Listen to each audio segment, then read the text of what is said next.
Good evening, race fans, and welcome to Nashville Superspeedway for the Doing Ultra Things 133 here in the RevLimit Workshop Development Series presented by DesignPing. My name is Alayton Norgard. Joining me in the booth is Nick Masse manning the cameras, and hopefully William White will be joining us as race control. He's not here yet. Fingers crossed. But let's take a look at the starting grid for tonight. Starting on the 40 racewear pole is Frank Fodi. In second is Justin Vandermeer, Dylan Javier in third, Caleb Kumer in fourth, Thomas Coonan making his first appearance of the season in fifth, Gavin Higgins in sixth, Jay Mitchell in seventh, Jay Connor in eighth, Ty McIntosh in ninth, Corey Abbott in 10th, Harrison Talon in 11th, Connor Thompson in 12th. Nick, next page for you. 13th, I don't know how we're going to have time to finish all these. Are on 1 degree now. 13th is Cole Pocock. 14th, Sean Leisure. 15th, Jason Martinez. 16th, Osler. 17th, Dave Carpenter. 18th, Joe Francis. 19th, Michael Hosak. And Paul Britt. Going through these final ones quick. Andrew Hardcastle, 21st. This is just all... It's fine. It's fine. Everything's fine. Good start at the front. Frank Fodi gets a good jump ahead. Everyone else basically double file behind him. Justin Vandermeer looking to his outside into turn 3 here, with Dylan Javier right on his bumper. Teammates there on the inside, Frank Fodi and Dylan Javier. He does stay ahead of Vandermeer through 3 and 4, so Frank Fodi leads lap 1. Single file for the front 3 spots at the moment. And then a lot of double file racing right now. This is a quick 100 laps will go by pretty quick here. Connor Thompson, Shay Mitchell going around in turn 2.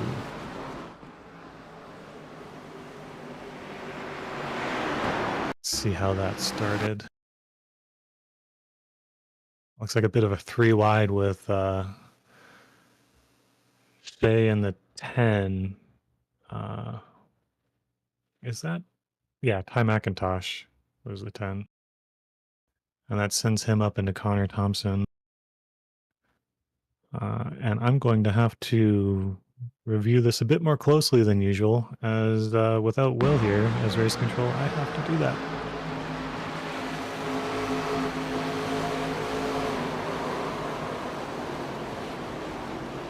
That Kai just gets into the left rear of Shay Mitchell. That sends him up into Connor Thompson. Not a whole lot Shay could do there. Just kind of looks like Ty overcooked the corner a little bit. Maybe didn't judge his position relative to Shay as well as he could have. But yeah, unfortunate for Connor. He did absolutely nothing wrong there. Shay didn't really do anything wrong there either. So just a bad deal for both of those guys. And that'll be a tally for Ty.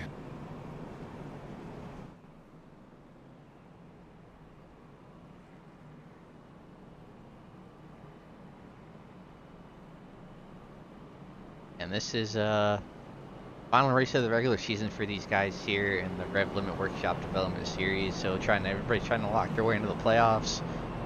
Get every point they can here. Close out the regular season for our 5-race playoff. Yeah, we've got about 17 drivers that have a decent chance of making the playoffs. The top 12 in points make it. I'd say there's one more that mathematically has a decent, reasonable chance. Currently coming into this race, the top 12 are Gavin Hibbs, Joe Francis, Gavin Higgins, Michael Hosak, Jacob Adams, Cale Pocock, Caleb Kumer, Austin Abnett, Josh Clark, Justin Vandermeer, Harrison Talon, and Frank Fodi. The driver you can't see on this list right now that could have a chance is Corey Abbott. He is in 19th with Alec and Sean tied for 17th here. And he is 90 points behind the lead Frank is 58, 32 points out. And we have 36 drivers starting this race. So he basically has to win and Frank has to DNF just about to make the playoffs. But everyone else ahead of that has a bit of a smaller hill to climb. Sean Leisure has 21 points to make up. Jay Connor, 18 points. Andrew Hardcastle, 13. And yeah, it just keeps getting a little easier from there for those next two, Chris Albrecht and Connor Thompson. Connor is not looking good with that early wreck for him, but I don't think he got a ton of damage from it, so it'll probably be okay. But we are coming back to take the green with this restart here on lap 5. Frank Foti gets a good jump, as you'd hope as the leader would do. Side by side with Justin Vandermeer is Dylan Javier, and that's 3 Lake Norman / South Shore / I think they're up South Shore in this league, I'm not sure. But those 3 teammates on the inside. Caleb Pickemer kind of falls back a little bit, which lets Gavin Higgins slot in there in 4th place. But Frank Foti continues to lead. I believe he's led all 6 laps now. So the race is going well for him. But we are still very much early doors. Someone's got to say it if Will's not here to do it. And a lot of laps here left to go. Mentioned this was the Doing Ultra Things 133. This is a 1.33 mile track, so that's 100 laps for our scheduled distance here tonight, barring any green light checkers. 3 wide. Gavin Higgins looking low on Dylan Javier and Justin Vandermeer. Justin pulls ahead off the corner. Dylan definitely lost a lot of momentum there, just being kind of pinched in the middle. I have a lot of experience getting pinched in the middle 3 wide on some of these restarts recently, so I know how that feels. It's no fun. A little further back, it was 3 wide down the front with Sean Leisure, Ty McIntosh, and Harrison Talon, I believe is the one. Yeah. Sean Leisure has passed both of those cars up into position P9. So he's moving forward. He's going to need a stellar run here tonight to make his way into the playoffs. With as strong as he's run this season, I believe he's missed a couple of races, and that's what has hurt him as far as the playoff standings. Single filed out through top 7, 6, and then Corey Abbott and Thomas Coonan, teammates on Abbott Motorsports, were side by side. Corey pulls ahead there, and that's Sean Leisure looking to go side by side with Thomas Coonan, but Thomas taking a very defensive line, forcing Sean to kind of back off. Otherwise, he would have to run basically on the yellow line all the way through the front straight and into the corner, and that is just compromising his line way too much to have any real chance of getting that position.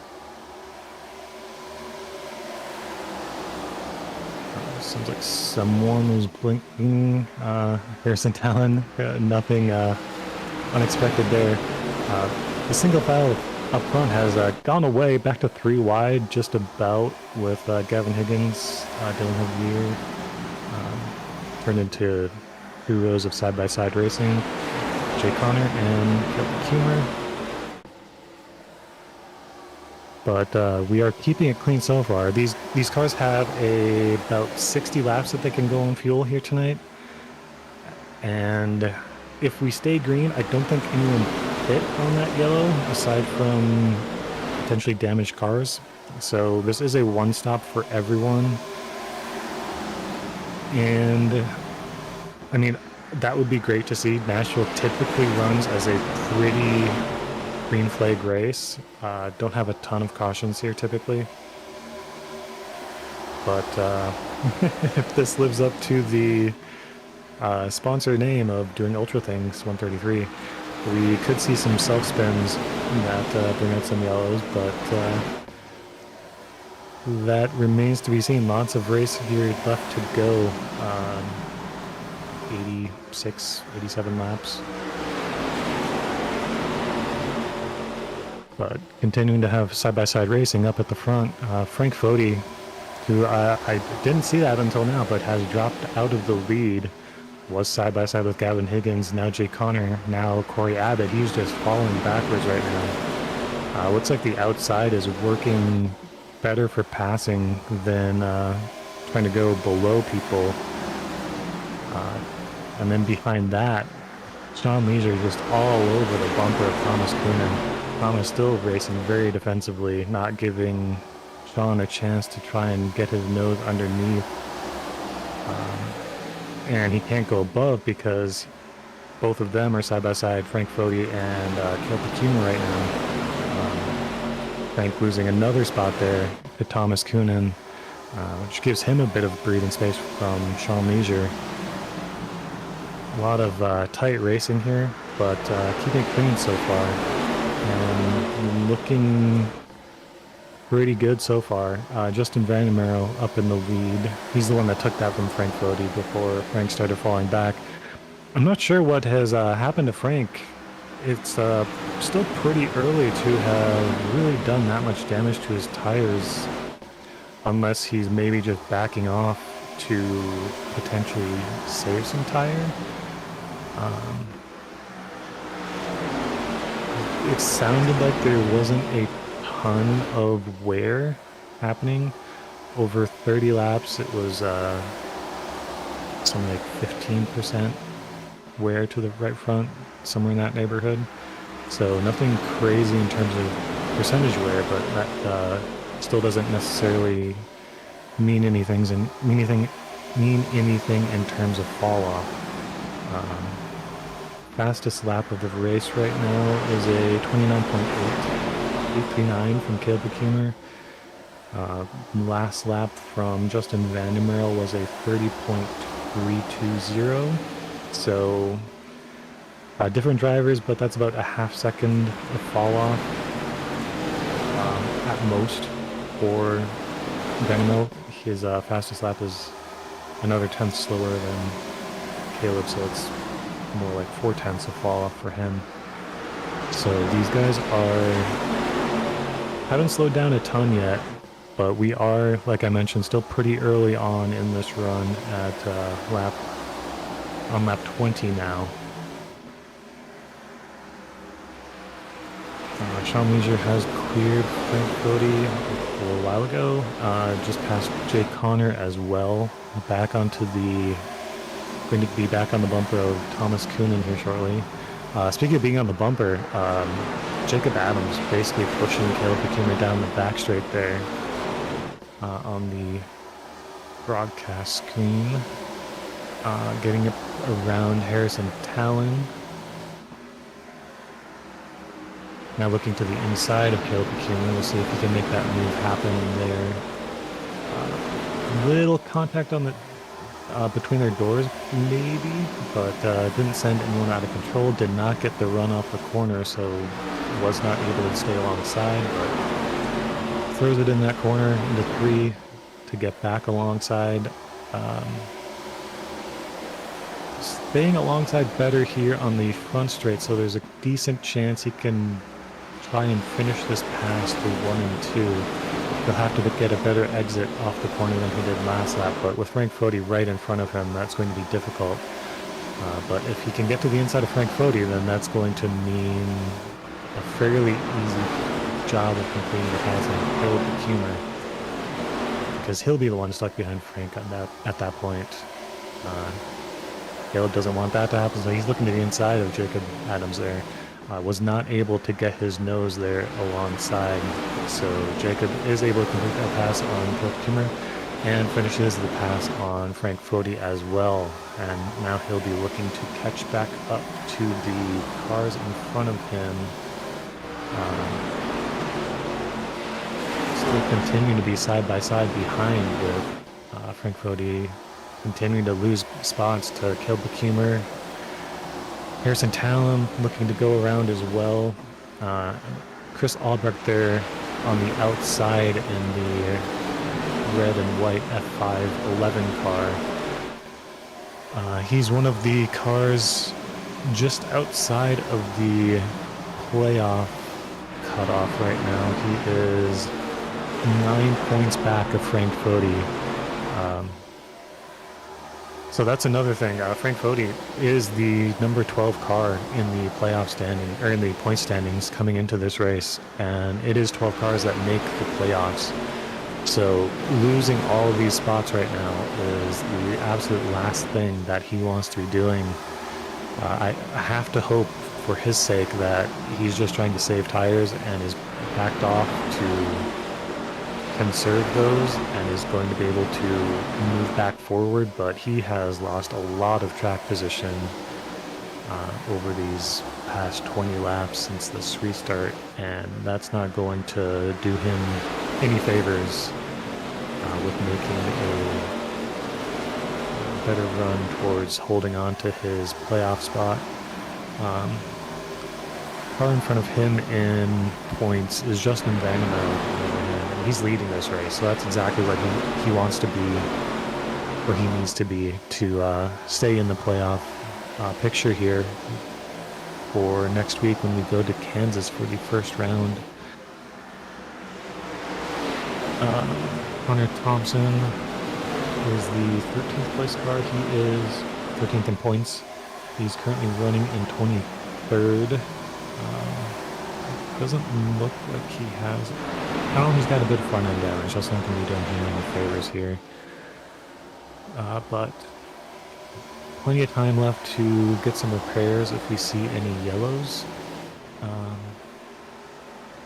Well, at some point, Jay Connor had made his way back past Thomas Coonan and Corey Abbott, back up into 4th place. He had lost a bit of ground there. Gained it all back. Was on the bumper of Gavin Higgins at one point, who is now up into 2nd, looking for a opportunity to go around Justin Vandermeer here and take the lead. But so far, or for the moment at least, these top 6 are staying single file. Coming up on a lap car, that's the 91 of Sean Judson, I believe. Yes, it is. And Gavin Higgins takes this opportunity to go side by side with Justin Vandermeer as they're coming up on the lap car. We're going to be 3 wide through turn 1 here. And it's not the best timing, but when you get a run, sometimes you just have to go for it. And they get by that lap car. Sean does get quite loose off the corner, but stays out of the way of anyone and keeps it going straight. Lost a lot of speed, but that front pack of the top 10 cars, pretty big gap from 10th place to 11th right now. Well, I say pretty big. It's about a second and a third, 1.3 seconds in. Looks bigger than that on track, but yeah, these front 10 cars all just in a big pack right now, 3 wide. Sean Leisure finally got to the inside of Thomas Coonan, and they're banging doors a bit down the front straight into turn 1 with Ty McIntosh on their outside. Ty being the cause of that first caution, kind of hopefully might be trying to give some extra space to those cars on the inside to avoid a repeat incident there. But Thomas and Sean just banging doors a lot. And then Jacob Adams looks to the inside to go 4 wide, but that was not going to work with how these two are driving right now. This is pretty intense racing between those two. Sean was not able to stay alongside off of turn 2, so back in line, still right on the bumper of Thomas Kuhn. It's actually a little funny. The two of them, the numbers look like they, just the paints on those two cars look like they could be teammates, but they are not. In fact, Thomas is a member of Abbott Motorsports, along with Corey Abbott right in front of him, and myself, obviously. But single filed out now, back through 10th place, the top 10, no longer side by side anywhere. I'm sure that won't last very long, but for the moment, anyways. Yeah, Jacob Adams looks to the inside of James. Back to side by side right there for 9th position. But yeah, that inside line is working better in 3 and 4, I think, than it is in 1 and 2. Cars are just able to get a much better exit off of 2 on the outside than the car on the inside. Just a lot of pinching. And hopefully we'll have William White joining. Just saw some activity from him in Discord, so we'll see what he has to say there. But back a little bit ahead in 5th and 6th place, or 6th and 7th, is Corey Abbott and Ty McIntosh side by side. Corey is... I'm not sure if Corey was ahead of Ty or not. I think he was behind Ty. Looking on the outside to complete this pass on him off of turn 2, he does get that run. Behind him, Thomas Kuhn follows along. Now he's side by side with Ty McIntosh. And through 3 and 4, Ty is able to hold his ground a little bit better, but there off the corner, he just doesn't get as much of a run. Thomas should be able to clear him into turn 1 and does.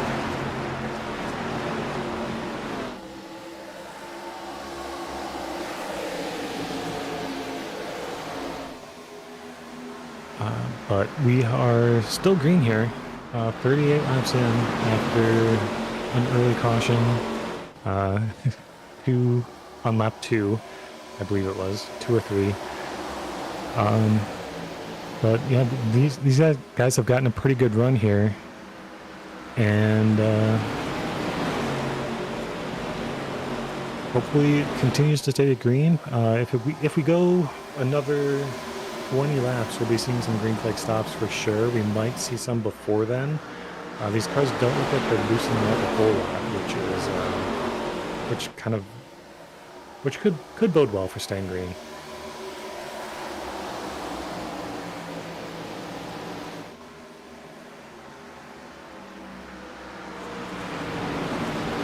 But it sounds like we will have William White joining us here momentarily, and I will get a chance to rest my voice a little bit.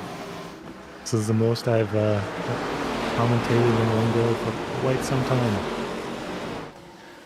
But Corey Abbott looking to get a run on Jay Connor here down the front straight. Does not quite get it. Back behind them, and I believe that's still 10th place. Yeah, Jacob Adams still looking to get alongside James Seamus. But William, you're here. Save me. Hello, I don't know what you're talking about. I've been here the entire time. 41 laps in here at Nashville Superspeedway. Justin Vandermeer looking for another win on the season. I see you there, but only a tenth of a second in front of Gavin Higgins, who's giving him a hard time there.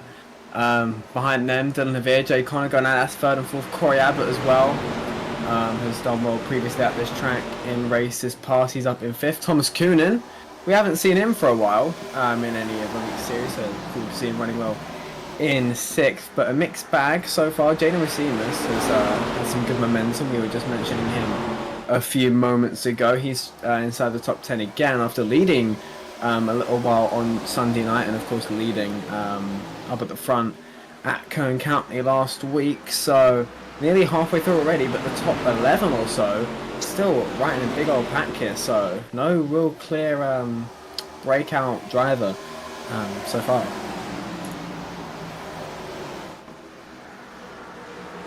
Yeah, to catch you up on what's happened with the lead so far, we had Frank Fodi starting on pole, and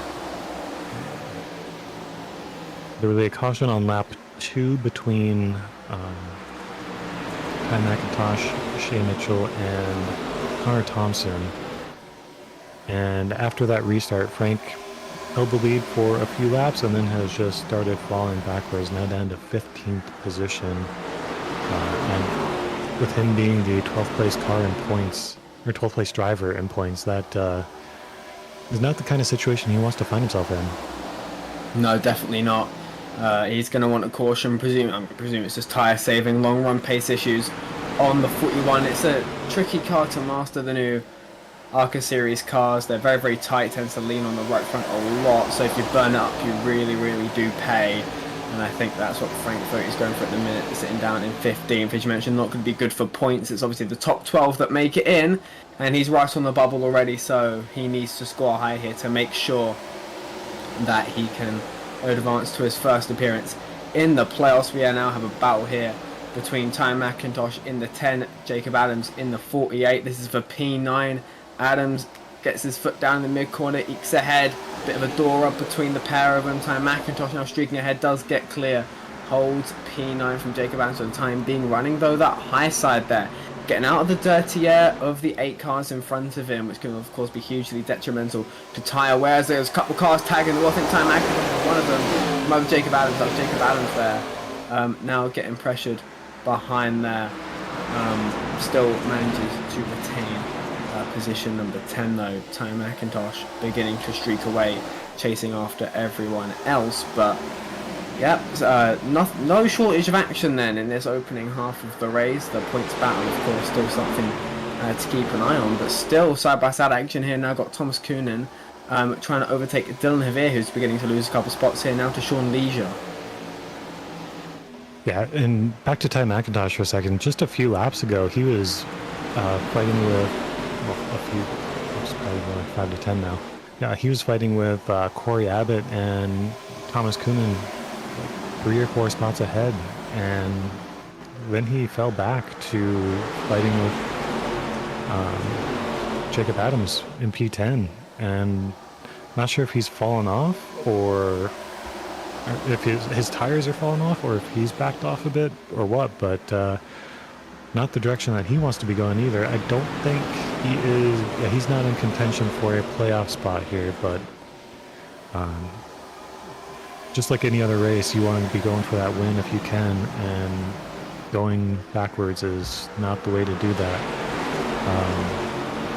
Dylan Javier kind of in the same boat. He's been running up in the top 4 for quite some time, but he's been going backwards. Jacob Adams now getting back on the inside of Ty McIntosh, Dylan Javier, out Sean Leisure.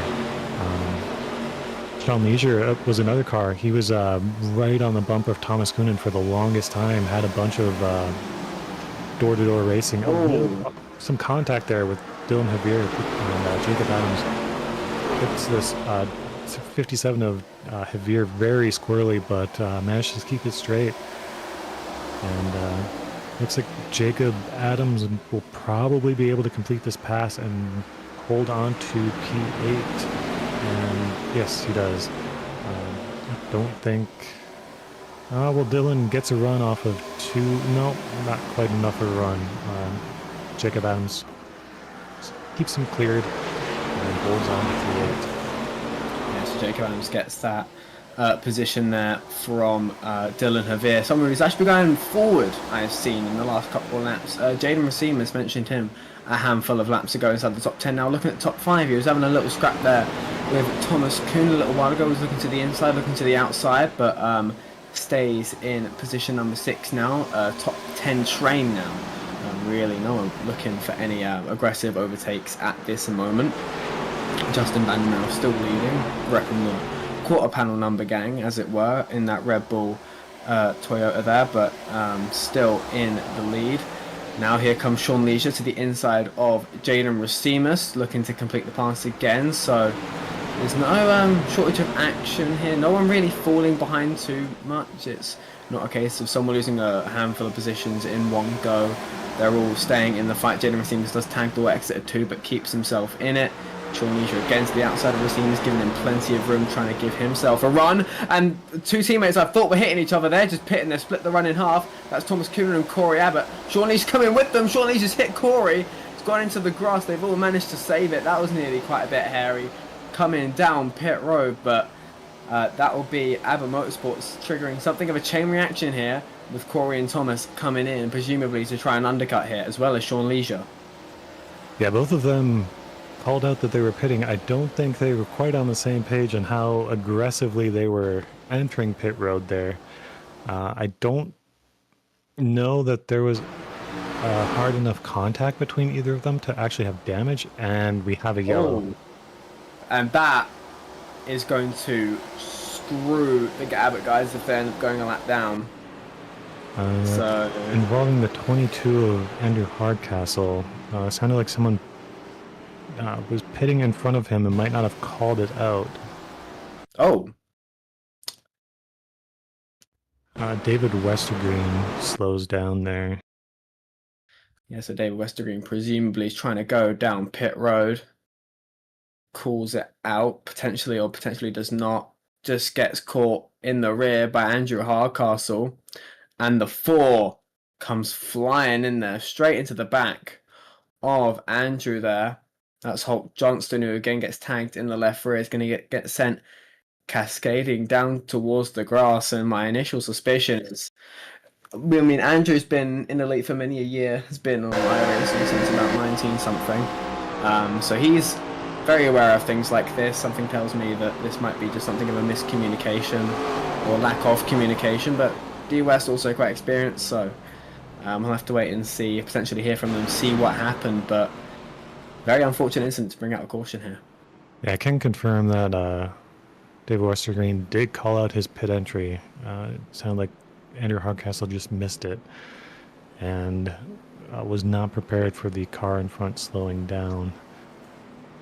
As the 17 of Colbert just about, well, he does lose it coming off of the banking for pit entry under caution here, but avoids contact with anyone. I believe you're not in session, Will, is that right? Yeah, no, it won't let me because I was being a bozo late and it's not let me. So to continue race controlling, I would like your input on this incident with Andrew Hardcastle and Westergreen. Do we call that a tally on Andrew for not hearing the pit call? I mean, I suppose D West did call it out, right? Yes, he did. Okay, so I would say that that's kind of on Andrew because, I mean, he might not have heard it, which is innocent enough, but it was that plus, so I guess not being prepared adequately for him to slow down and ultimately being on the initiated contact. I would say that is, by and large, Andrew's responsibility to be privy to that information and act accordingly, and he was kind of neither, and that's what caused the incident. So me personally, I would say so, yes. Yeah, that makes sense to me. Kind of unfortunate deal for all involved, but when pit cycles have started, you just kind of need to be prepared to respond to that, I guess. Yeah, that's all it is. It's just preparedness. It's not something... Andrew obviously wouldn't do that intentionally. It's, of course, boned his own race as much as anyone else's, but it's just a case of preparedness. Got to be alert, especially when people are already calling out pits beforehand, including 2 of his teammates that he would have had in Discord as well. So yeah, I think he's got to be ready for that sort of thing more adequately, and he just wasn't.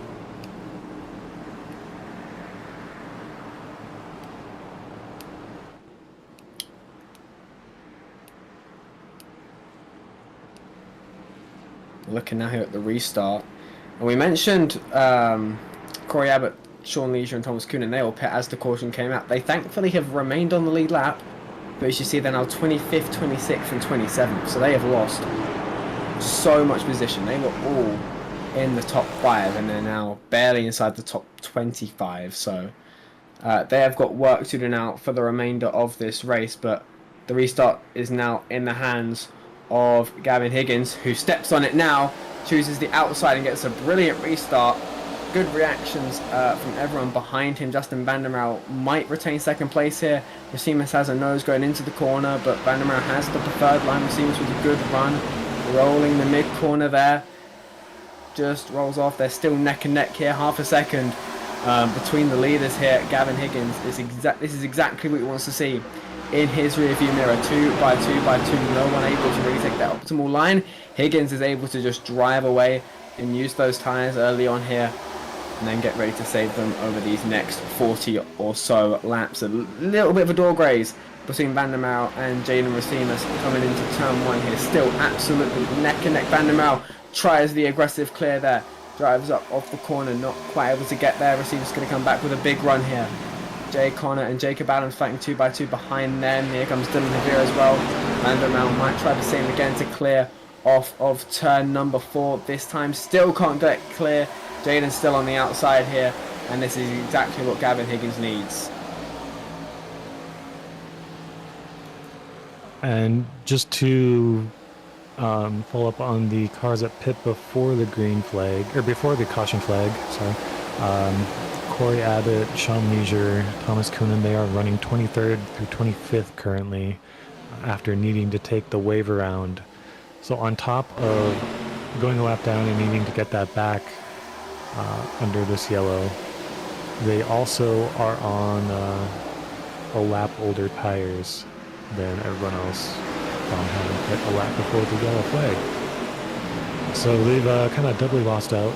That shouldn't play too much of a role, but they are, the three of them are in cluster right now, racing with each other, and have lost a lot of ground to the pack ahead, which is not going to be helping any of their moods after losing that much ground on a badly timed yellow.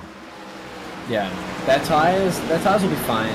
A lap under caution will do no damage to them. They'll be on the same pace as everyone else. They've gained a few spots each since the drop of the green for this restart, but of course they've lost so much track position. Abbott Motorsports, they're still doing it right. Their lead driver now though is Cal Pocock. He's currently 7th, side by side with Jacob Adams. Tom McIntosh just behind them, and that's almost a big smash them up there. We are now 3 abreast for second place here. Gavin Higgins now a second in front. They're still making contact going into turn 1 here. Justin Vandermeer, there goes Frank very hard into the outside there, and that's going to be a yellow. And there's a further crash behind them. The Abbott Motorsports teammates, I think, have come together there. Coonan and Hardcastle, I think, might have hit each other trying to avoid that melee, and that's a 3rd caution on the evening here. And I think Frank Vogt is crab walking through turns 1 and 2. His night might be done here, but that was a hefty impact for the 41 there. Yeah, seeing his car crab walking is giving me flashbacks from last night's race, but it looks like this contact between Frank Fodi and the 11 of Chris Albrecht. Netcode contact from what I can see. Let's see if the podcast shows that as well. Yeah. Oh, that's nasty. That's a good bit of netcode. Yeah, there was not going to be any contact there without netcode, so for me, that's a pretty easy no tally call. They were nowhere near each other. Come on, racing. I'm just curious as to what's happening. The crash is already happening. Oh my goodness. That's all the Abbott and BOR guys on top of each other there. I think that's Thomas, Corey, Andrew, and Shay all entering that incident at the exact same time. I'll have a look here. Corey's leading this pack. Sees the crash, backs it down, drops it a little bit, getting on the brakes as he almost hits Connor Thompson. Thomas Coonan hits the back of him, and that is what I think collects Andrew and Shay Mitchell behind them. But I think, thankfully, they're all okay. We're going to have a look from Thomas's point of view now.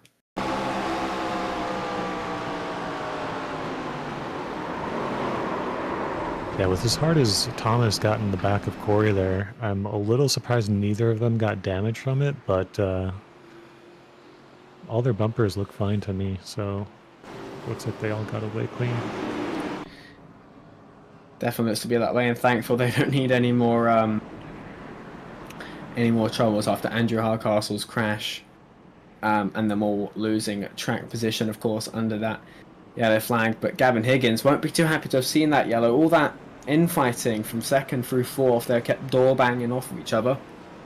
He got a really big gap there, over a second, just before that incident there, and that meant that he was definitely going to be able to save some tyre towards the end of this race and potentially take his first on the season. So he's going to have to do it all again here. No guarantee, of course, that it'll be as easy this time if Van der Merwe can get clear of Jaden Racimus and the like. But Higgins, I think, is going to take the low side on the restart. Nope, going back high. So again, electing to take the outside on this restart. So Van der Merwe in second place. Excuse me, will take the inside.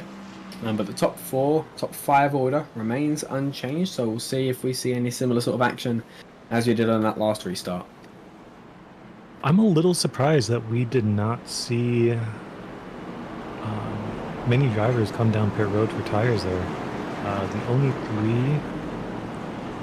four drivers that pit are Dustin Dewar, Dave Carpenter, Joe Francis, and Andrew Hardcastle. And then immediately in front of them are Sean Leisure, Thomas Kuhn, and Corey Abbott. I think if they had pit and taken tires, they would have lost maybe one spot to Shea Mitchell, and then they would have 7-8 tire lap advantage instead of a half lap disadvantage coming out under green for the green flag pit stop. That's definitely could have been an option. I just wonder if they're worried about how many sets they have. They maybe don't want to lose or have 0 sets at the end of the race and lose out right when it matters, maybe being a bit conservative. But I'll have to wait and see. Gavin Higgins, though, with a good jump, and that's his KOR teammate. I'm presuming some intra-team communication there between those two. That's some good teamwork. Jay Connor's going to get straight up into second place. He's going to clear Justin Van der Merwe into turn number 1 here. So teammates working well together here, but fueled up Justin Van der Merwe is going to have none of it. He'll be coming straight back at Jay Connor, coming into turn 3, going to be right on the bumper, no move this time. Further behind them, John Levine and Ty McIntosh are going at it for P6 and P7. Kel Pocock and Chris Albrecht now fighting for 8th and 9th. That's Josh Clark into the top 10 for the first time in a little while as we start lap number 69. And so far it's been a fairly nice restart for Gavin Higgins. Finds himself 2/10 clear of his teammates, single file throughout the first 5 cars. But still some hot heated racing going on at the minute. Kel Pocock still on the inside of Chris Albrecht. Neither of these two able to clear each other at the moment. Pocock now is clear of Chris Albrecht, but he's going to start fighting back now on the outside. A little bit further back in the pack, 3 wide with Thomas Kuhn, Corey Abbott with another car in the middle. Corey kind of lost out on that as the outside car. Now he's the back car of the trio of Kuhn and Sean Leisure, kind of sandwiched between a couple other cars that he does not want to be around anymore, as the other 2 of that trio are kind of just starting to pull away from this little pack. One of those cars is Mitchell Weir. The other is Miguel Carrera in the 51. It's the 15 around. I say that, I'm going to have to look at that to see that it was actually turning in, but 15 goes around hard. Brandon Oltra doing Ultra things here tonight. He's also crabbing just as badly as Frank Fodi was, I believe. Yeah, that was a bad one. We'll have to see on the bias photography replay just how bad that was. Immediate toe. He is done.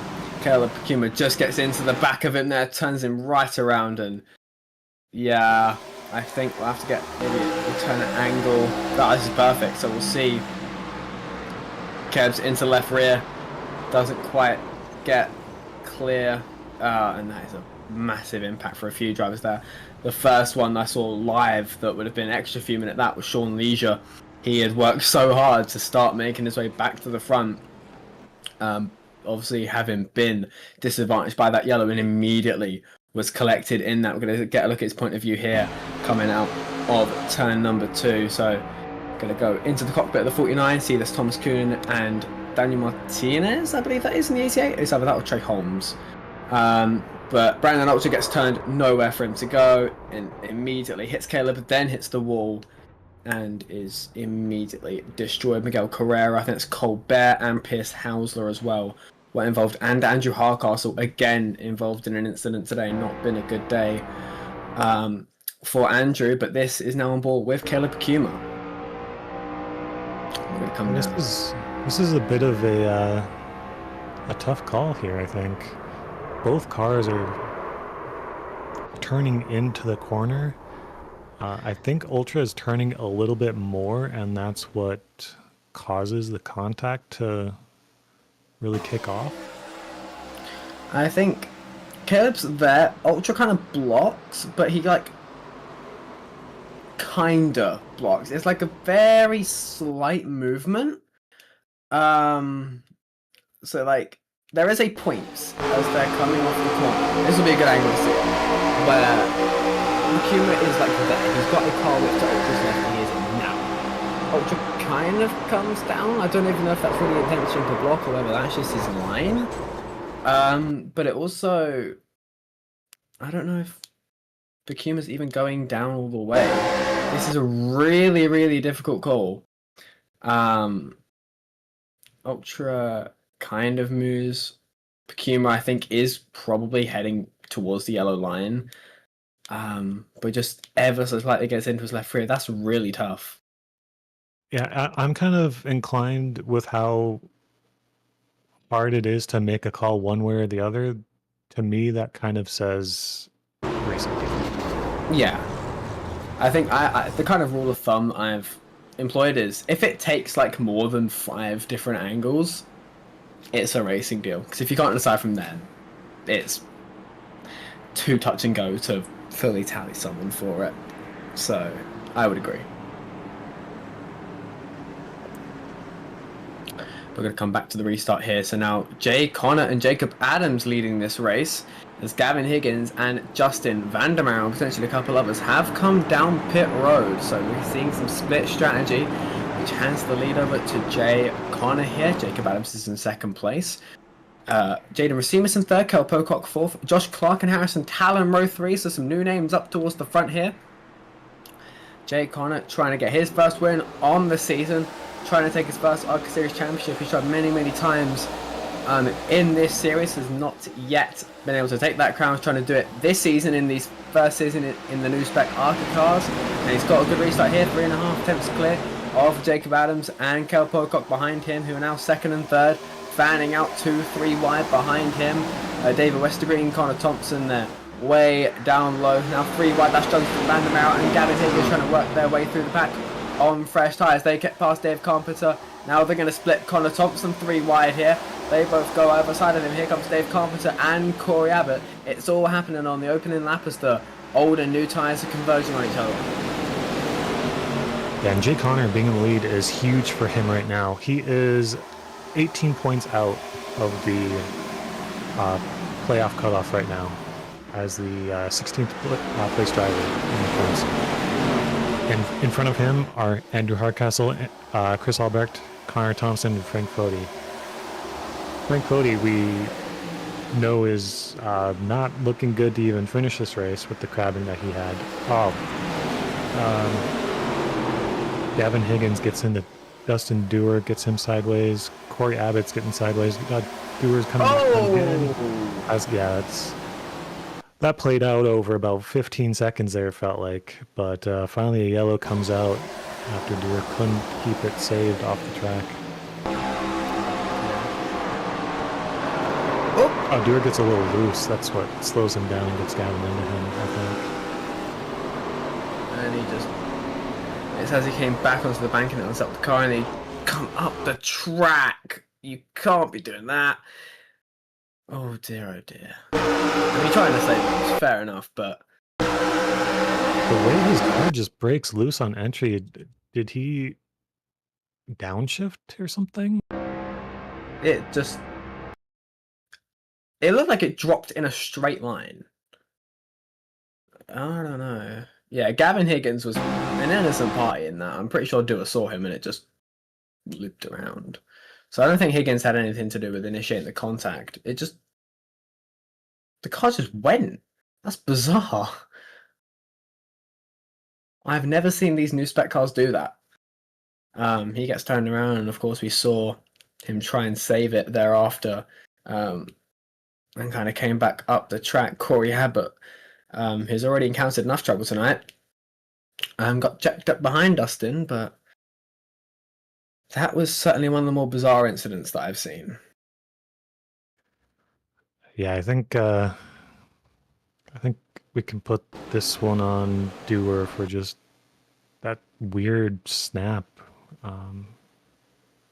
causing that contact with Higgins, then kicking everything off through the entirety of turn 1 and 2.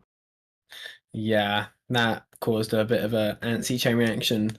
To be fair, the snap to the right that brought him back onto the track, that also looked very sudden, and it looks like he was trying to save it, and it's got unsettled in the crease between the apron and the banked concrete. So I don't know, maybe that was pretty much all he could do. Fairly low speed, probably seemed easy enough to save, and it just went. But always frightening to see a car all of a sudden travel perpendicular to the racetrack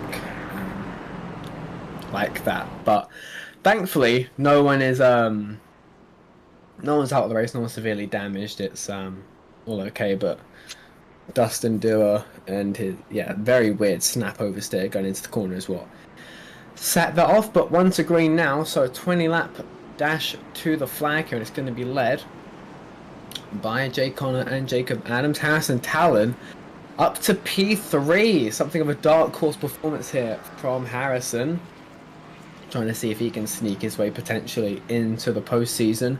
Kale Pocock as well, trying to get his way in. Jaden and Josh in row 3. Kurt Gibson, that is actually in the 88, so it's not Trey or Daniel who usually run the 88 for Fielder. That's Kurt Gibson. He's doing a brilliant job. He's in P7. Got Joe Francis for company in row number 4. Brent Jones and David Westergreen as well. Solid runs inside the top 10. But definitely something of a mixed bag here. But I'm looking for guys like Gavin Higgins, Justin Van der Merel, who were up here earlier, who are now on fresher tyres to start making their way back towards the front here. And in fact, they are 11th and 12th as they come into the scoring pile on there. So I'm expecting them to infiltrate this front fight before long. So we're going to come to green here. Jay Connor in control again on the outside on the left of your picture. Jacob Adams, pardon me, on the right of your picture in second place. He has control of the restart, and he goes now, and that's Harrison Talon blinking at the worst of times there. Back now though, thankfully. Still blinking troubles though for car number 1. Now phases back in. Hopefully both begin to abate away as Kurt Gibson into the side of Brent Jones, and that's going to cause a stack him up there. 4 abreast almost coming off of turn number 2, and that was nearly calamity for a lot of drivers there, but they've managed to keep it straight. But that's Brent Jones losing a lot of ground. That was absolute chaos through the second half of the field on this first lap since the restart. A lot of very close calls that could have very easily turned into a caution, but everyone keeps it going straight somehow. And we remain green here. To revisit what I was talking about with Jay Connor and his position, I think where he's at right now and where the other drivers between him and the playoff cutoff line are, I think he would be able to move up into end of the playoffs here before the end. Definitely will be something of a comeback for Jay Connor to go from 16th into the top 12. Such is the beauty of season-long points formats. Cough, cough. But P3 now at stake here as Josh Clark hits the wall from 5th. That's going to cause Joe Francis, Jaden Racines and David Westergreen to all take evasive action there. Hopefully no damage to Josh Clark's machine. at a glance, he looks okay. Racimus is going to just about get clear, but Clark now fighting on the outside there, still offset 3 back to 2. Now David Westergreen looking between the pair of them here for his Vandermeer, I think, almost looked 4 wide there. Westergreen a bit loose going into the corner, couldn't quite hold on in the middle of these two. Pocock manages to just beat out Harrison Talon, but he's now coming back at Kale there for P3. Now Josh Clark pushing Jaden Racimus into turn number 3, trying to hurry him along. That's the fight for P6. It's all going off inside the top 10. It's still 3 wide with Justin Vandermeer, who manages to get a 2-for-1 deal there, manages to get past David Westergreen and up into P7. And Justin Vandermeer is not entirely safe in points either. He's 11, tied for Harrison Talon for 10th, so 10th/11th for the two of them. They are 10 points ahead of Frank Fody in 12th place, so they have a bit of a buffer. As long as they're in the top 10, they're probably going to be fine. But the fringes of the top 10, that's a little more uncomfortable than you really want to be. Frank Fody has gotten back on track, 13 laps down right now. Sean Leisure, another one on the outside of the playoffs, also 13 laps down. So his chances are basically over.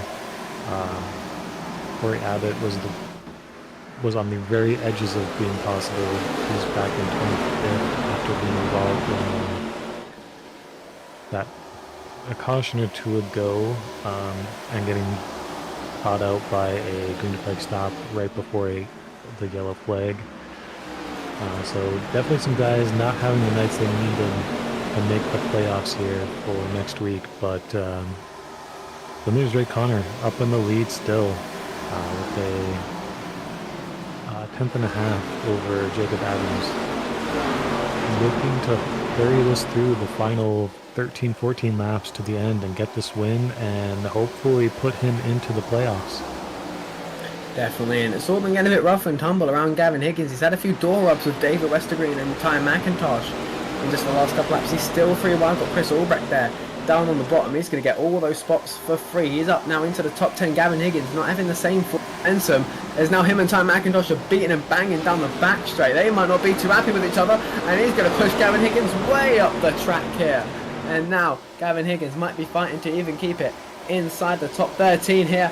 He's now 3 wide with Thomas Coonan and Dylan Levere further up front though. Fight for the lead. Jacob Adams and Jay Connor. Adams dives it in deep into the corner, manages to make it stick there, but Connor's going to have the run. Coming down the back straight, he's going to just about get clear. Adams is going to pull in and then pull straight back out. Dives it in deep into turn 3. Connor though manages to hang it around the outside and again will manage to get the run off the corner. Will probably clear the 48 just before the stripe. But Adams now hanging on the left rear, still side by side. 11 to go. And right behind those two is Cale Pocock. He's quietly kind of moved up throughout this race. And now in 3rd place with the lead 2 right in front of him. If anything happens with those two, he is just waiting to pick up his first win here in the league. But some contact, I was just about to say, those two drivers should be able to keep it clean. They caught the lap car of Caleb Bekimmer with the damage that he's picked up from previous incidents. But continuing to be side by side, Jacob Adams and Jay Connor. Jay might be, no, but can't clear him into 3. Jacob is, I am a little surprised we didn't see him go for a slide job there, just trying to complete that pass, but does not. Cale gets a big run now on the outside of Jacob Adams. If he could follow Jay through on the outside, that would be huge for him. He's late apexing here, isn't he? Trying to get the run. Yeah. Caleb is basically locked into the playoffs, so he's totally safe. He's just concerned about winning here tonight. He's going to come off the corner. He's going to go. He's going to try and take too much on the exit. Clip the apron. That is the risk of the late apex strategy there. That's got Joe Francis, who was also quietly creeping up on this battle. He's going to swoop right around the outside. Kel Pocock now has his own fight to worry about, not what he needed, but a yellow is going to save him from losing that position. Mainly, he's going to lose it. He's down to 4th. Dave Carpenter, as you mentioned, involved, and that is big damage to the back of the 71 there. We'll have to see what happened as the safety car pulls out of the pits. 8 to go. This is going to set up a wild mega restart. But now we're playing a strategy game here. Do you pit for tyres or do you try and brave it out? I think you have to pit. I think you probably pit and take 2. That would be my thought processes. Oh, that's some teammate on teammate advance at the end there. We're going to catch an incident coming down the front straight. Dave Carpenter pulls to the inside of Mitch Avere's. They're 3 wide, and Mitch Avere just comes down on the 71. The 71 hard into the outside wall and then gets clipped, and the bumper cover torn off there by his teammate David Huckleberry. That comes flying in there in car number 52, and that is a pretty cut and dry deal for bringing out the 6th caution of the night, I think it was. We're going to ride with Dave Huckleberry here, see his teammate spinning down, and a crunch to the back of car number 71. I think that might be day done for Dave Huckleberry. Something tells me that's a broken front suspension or 2. That car doesn't look to be driving too well, but we're seeing a few cars come down pit road, but the top... Most cars did not. I'm about to say, that's the top 10 from before, so back markers... well, not back markers, that's a bit mean, but back half of the grid, pretty much, have all come in here for a fresh set of boots, but the top 10 have all stayed out. It looked like lap times are still in the low 30s, so fall off is still not looking very significant. So with people, if more cars had pit, then I think pitting would have been better with it. But with as many people that stayed out, I don't think there's the chance to pass enough people for it to pay off. Yeah, definitely. I think this is a case of a track position game. I mean, I'm pretty sure we're going to go on to 4 laps, and I think with how packed up the Arca car tends to be and how difficult it is to pass, occasionally, I mean, we've seen as soon as you get side by side, like with Jacob Adams trying to drive it in deep and just could not get the pass done on Jay Connor. He would just hang it on the outside, would use the run, and would be absolutely golden. So I think staying out is the call here. I think track position is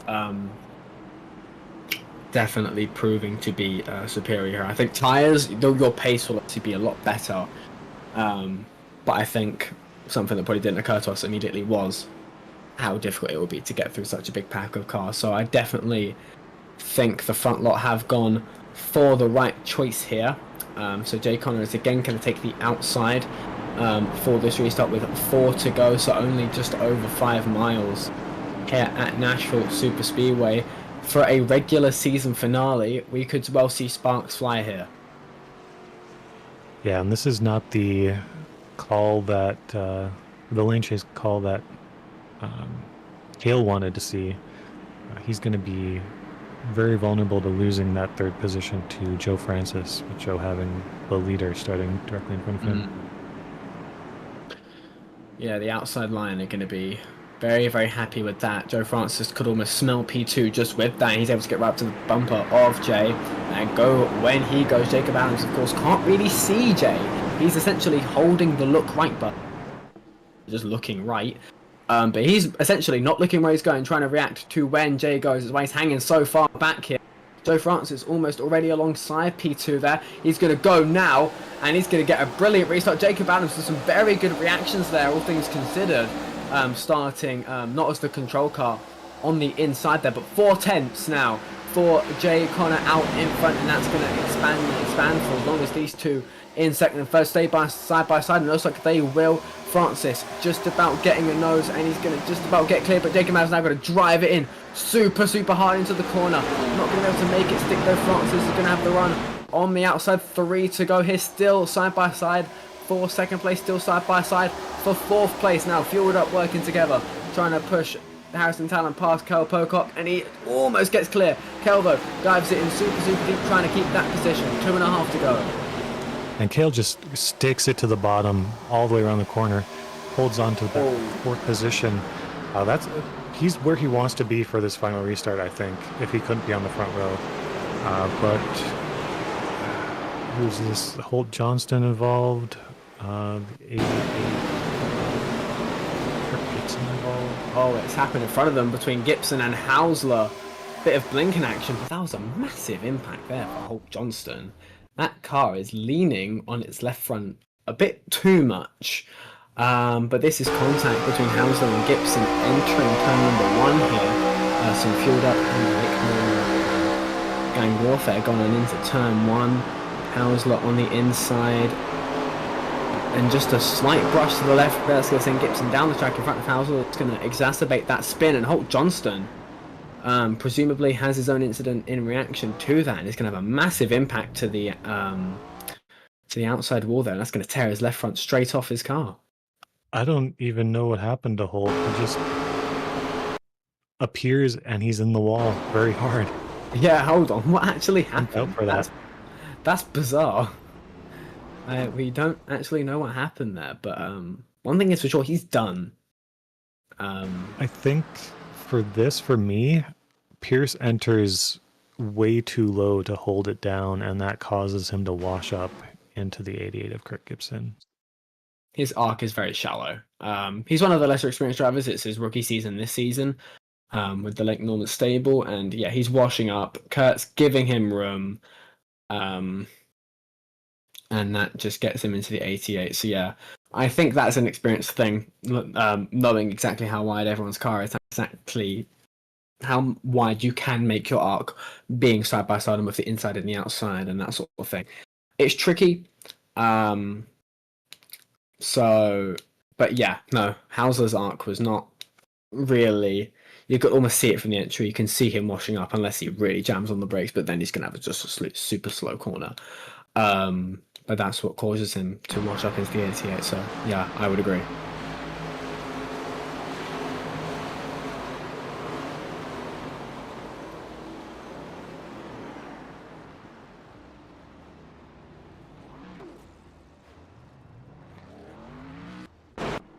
So we are coming to 1 to green here, I believe.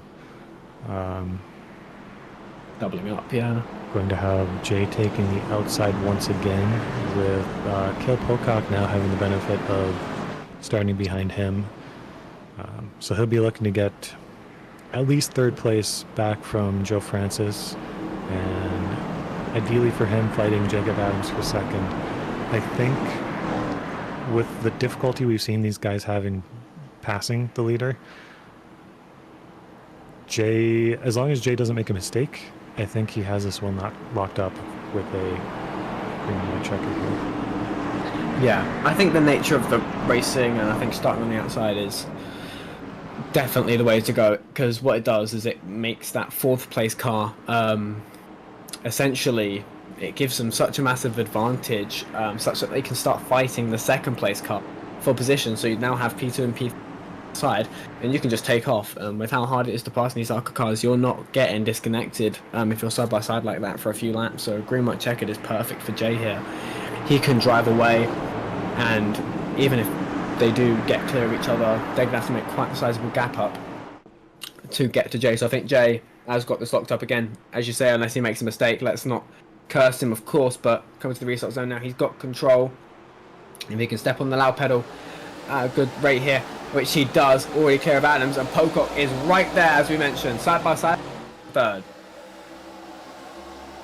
Yeah, and the worst enemy of Cale Pocock right now is going to be the side draft from Jacob Adams. If he can get a good run off this corner, though, he'll have the draft off of Jay down the back straight, but does not quite get a good enough run to clear Jacob. Jacob would be looking to clear Cale on these corners. He might go for a slide job a little bit further back with 3 wide. Chris Albrecht, Phil Javier, and Thomas Kuhn, but we got the white flag. We are finishing this race, this lap. And it's still Jay Connor in the lead here. Still Adams and Pocock inseparable, as are Francis and Vandermeer right behind. Into 3 for the final time. Adams is going to throw it into the corner here. See if he can clear, see if he can pull a slider.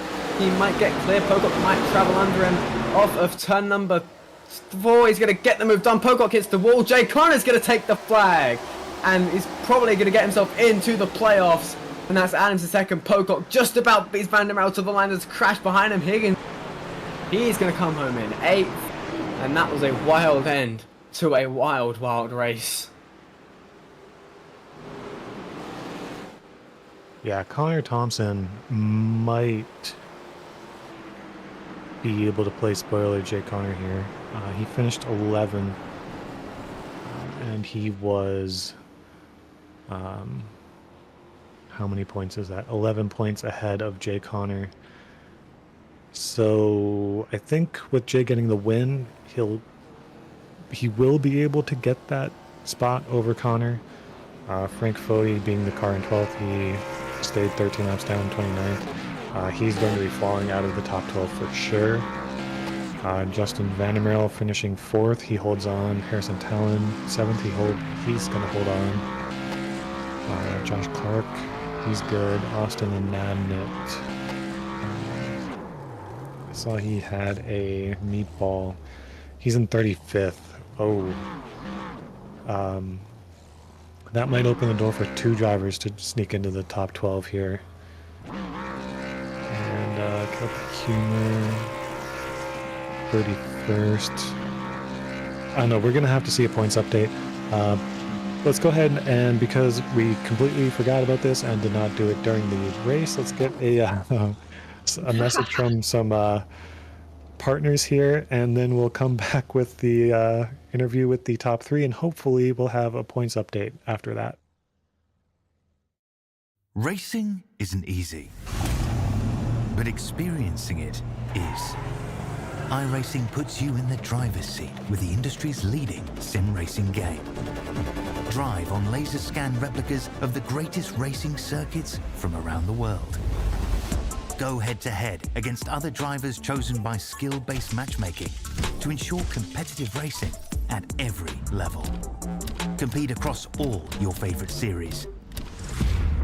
In officially licensed cars, engineered to deliver the most accurate driving experience possible.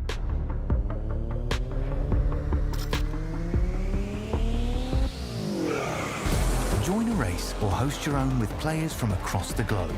Race against the computer or in a league with friends. Feel the thrill behind the wheel. Visit iRacing.com.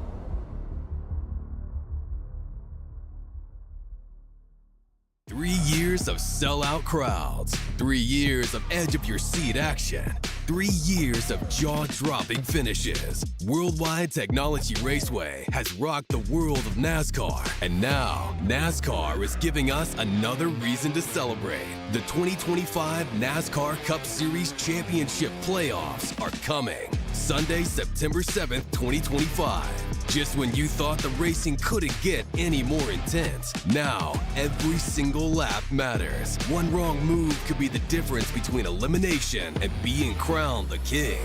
The Enjoy Illinois 300, the Confluence Music Festival, the NASCAR Cup Series Playoffs, and for the first time in 15 years, the NASCAR Xfinity Series on Saturday, September 6th. Don't be on the outside looking in. See history being made in your own backyard. Go to www.raceway.com for the hottest tickets.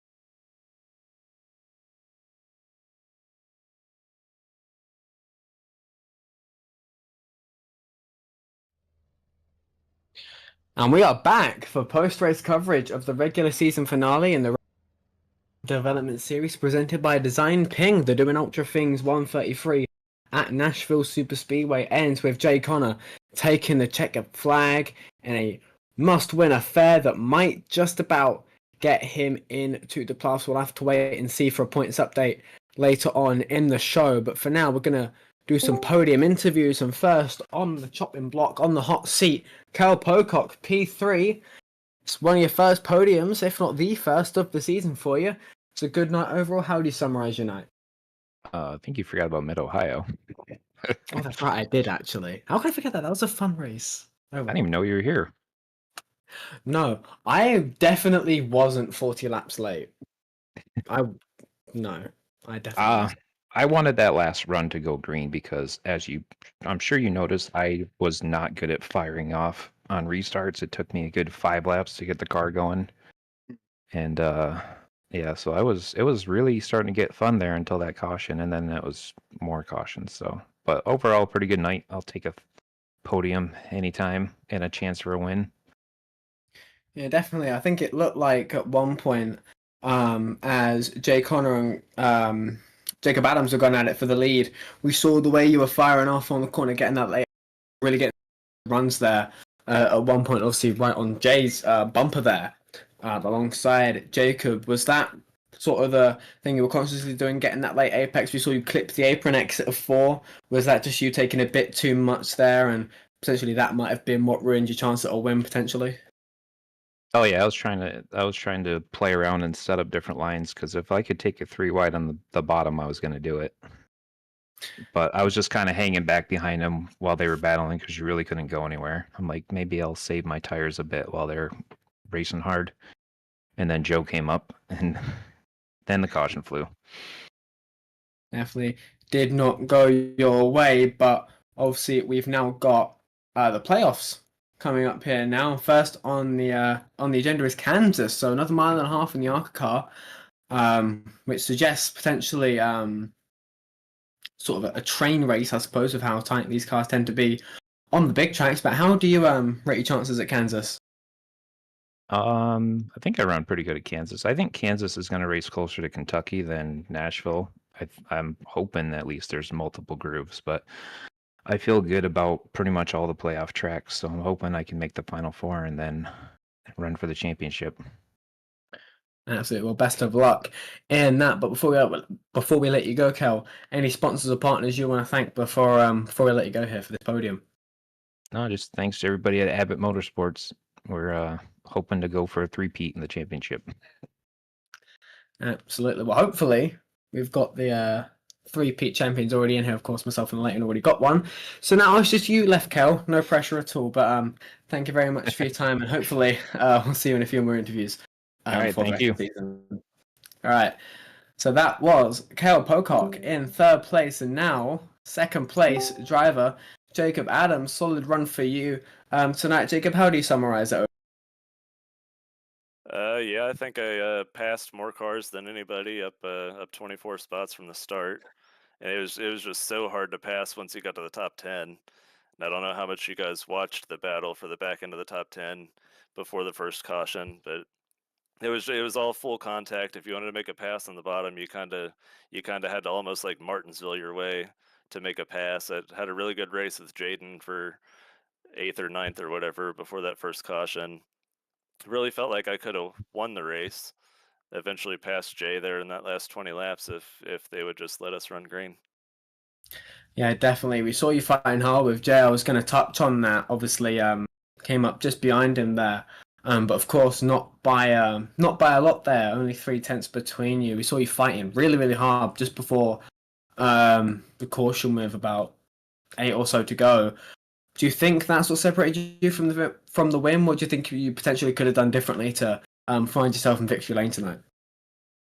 I think just about the only thing I could have done different when I caught Jay was maybe not raced him right away. If I would have just kind of worked with him and stayed away from Kale and the rest of them, and then went for the pass with like 5 or 6 to go, and just us fight it out between the two of us, probably could have gotten him eventually on the outside. Um, but of course, cautions breed cautions. Yeah, it definitely looked to be that way, but of course, a solid run, I believe. Because you've had a string of very good results here. I believe you're going to be in the playoffs. You've got Kansas up to kick off the round of 12, of course. How do you rate your chances at Kansas? Kansas is my best track on the sim, so if I go there and I don't want to say if I don't win the race, it'll be disappointing, but if I don't run really well and secure my place before the road course in the second race of the round, I'll be pretty disappointed. But my best mile and a half, so I'm looking forward to it.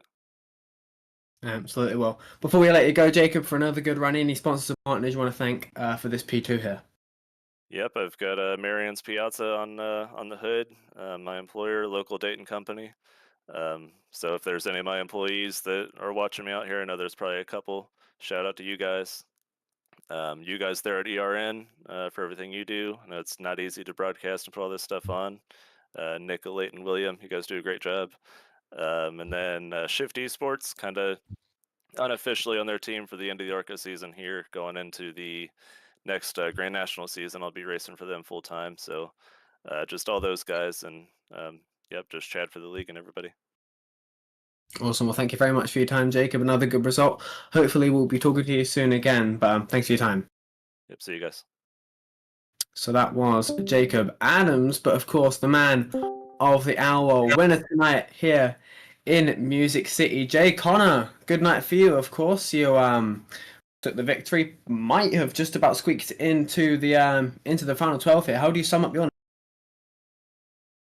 It was a good race. I mean, obviously winning's good. The setup was pretty frustrating with how tight it was, and kind of spent the first run there just learning, where to make passes and what needed to be done, and just the way the pit stops and everything fell there towards the end, was able to get a couple runs there and maintain the lead. It was such an advantage to have the clean air and then have the restart on the leader, that it would take those guys a few laps to catch up. And I was kind of hoping for one more caution. I didn't want that green white checker, but I was hoping for one more just so that we could kind of re-rack and I could get that jump on the end there, knowing how hard it was to pass on the inside. Yeah, it definitely looked to be the main talking point, just the difficulty of passing, and of course that restart, being able to control it, definitely looked to be helping. What would you say? Would it be the ability to kind of control from the lead, or what do you think was sort of the most instrumental thing that potentially got you the win tonight?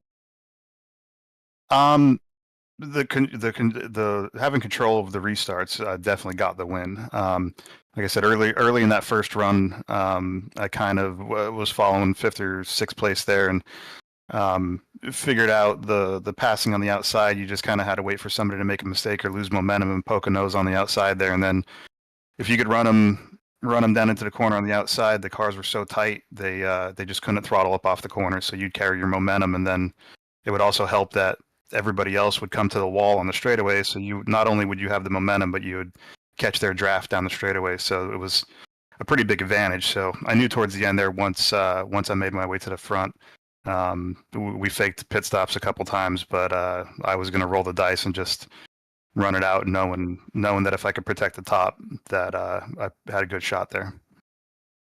Definitely. Well, worked pretty well for you. You've ended up with a brand new guitar to take home, of course. Any sponsors or partners you want to thank for your trip to Victory Lane tonight? No sponsors. Just want to thank everybody that watches, friends and family, and I got to give a big shout out to not neighbor Pete this time. I mean, shout out neighbor Pete, but it's his daughter, neighbor Brooke's birthday today. So she turned 19 today. So pretty cool to, I know they're next door watching. Pretty cool to pull off the win for that. That is awesome. Well, congratulations, of course, on another win. I hope to speak to you a few more times this season, but thank you. All right. Thanks a lot. So that was Jay Connor. So that sums up your post-race thoughts from your top 3 finishes: Cal Pocock, Jacob Adams, and Jay Connor. So we're going to quickly grab some final thoughts. Alayton, if you're back, I know you were handling some race control duties post-race there, but if you're back, do you have any final thoughts for the action that we saw tonight? Yeah, I think we had a pretty good race here tonight. A good mix of green flag running early on, and then, well, a mix of green flag running early on, and then a little bit more chaos in the second half. But the timing on that first yellow, or I guess the second yellow, was just about the worst it could be for our teammates, Thomas Coonan and Corey Abbott, as well as Sean Leisure, but kind of ruined their race. But kind of set up a interesting second half towards the conclusion. But we're still just waiting on points for the finding out who's going to make the playoffs, but we still don't have that. So we'll have to find out next week at Kansas who's going to be racing for the championship for the final race of the playoffs. Yeah, definitely. So we're leaving on something of a cliffhanger because we don't know who's made it in. But I'm sure we will know about 4 seconds as soon as we say goodnight here. But we're not going to wait around any longer, waste everyone's time. That'll be all for tonight for the regular season, of course, of the RevLimit Workshop Development Series presented by DesignPing. The regular season finale at Nashville Superspeedway, they're doing Ultra things 133 won by Jay Connor for KOL Motorsports. I have been William White, lazy boy who turned up 40 laps late. Alayton Norgard doing double and leading the show tonight, as well as Nick Masse on the production box. Thank you from everyone at the Elite Racing and the Elite Racing Network, all our sponsors and partners. Hoping you viewers have a very safe night. Thank you very much for watching, and good night.